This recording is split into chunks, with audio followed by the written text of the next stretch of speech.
Now, I know the Republicans and the conservatives go nuts about a value-added tax, but we have way too much taxation on wages. The Social Security tax is killing jobs.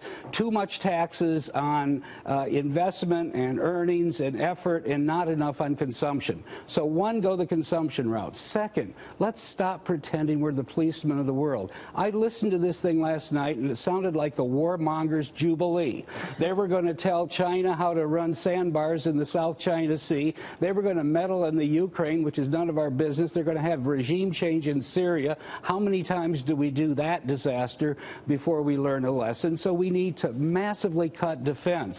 Every one of those candidates wanted to raise defense spending. What are they thinking? The Pentagon, as I said in 1981, is a pit of waste even then, and it still is even more. We're just putting out a new $13 billion aircraft carrier. Why do we need an aircraft carrier? Nobody else in the world has any. Okay, third thing, every one of them lied about Social Security. Everyone said no cuts or no cuts for anybody over 50. And we know that that's where the money is. That's where the money is. It's $1.5 trillion in Social Security and Medicare. If you don't tax the wealthy, all Donald Trump's friends down in Florida, the duffers living near the golf courses who are retired and collecting $30,000 or $50,000 a year from Social Security, they should be cut off.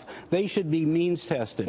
And none of that came up last night. All of these people are afraid to say, look, I'm the one who took your Social Security checks away. I mean, this is why they are afraid. We know that. But you're right, something needs to be done because that's where the money is. I agree with that. But there's 55 million people on Social Security. Probably 45 million need every dime of it. But there's 10 million who are part of the most affluent part of our society. Nobody's earned their full Social Security or Medicare benefits. They have to sacrifice like everybody else. So unless we dramatically means test now and reform the entitlements, drastically cut defense by 100 or 200 billion, not raise it, and if we don't find some new way to raise revenue, this 19 trillion that we have now of national debt is going to be 25, 30, 35, and we're going to be so far in the soup that you can't be rescued. You mentioned the Federal Reserve and its issues. The Fed is meeting next week on the 16th. Yes. Are you expecting more stimulus? You had the European Central Bank yesterday come out with all this stimulus. You thought that was what the market wanted, and then after an initial rally, things sold off. It looks like the market's settling here, and we're going to see a different reaction this morning. But what's your take on the Federal Reserve next week? Well, as I say, all the central banks of the world are out of control. Negative interest rates are almost criminal. That's taking money from savers. But can the Fed raise rates next week while everybody else is lowering? The Fed ought to get out of the way. I mean, you know, they say raise, 25 basis points. What's that?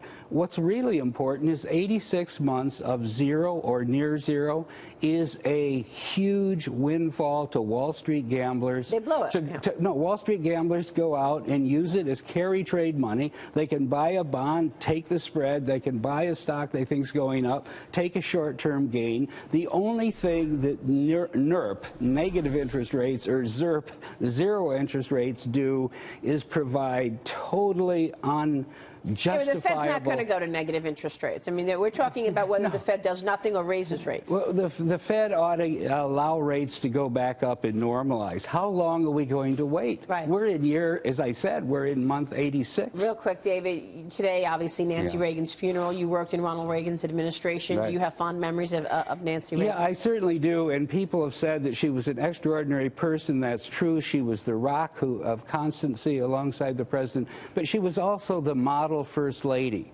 She understood what her role was, and she did it well. She understood her job was primarily in the East Wing, not the West Wing. It was to conduct the pageantry of the capital and the nation and not meddle in the policy like two people I can think of right now, one of whom's running for president on the grounds that she says she's already been president, and the other is in the White House and thinks she's co-president. That is not what Nancy Reagan did. So you're talking about Hillary Clinton and Michelle Obama. That's right. David, good to see you.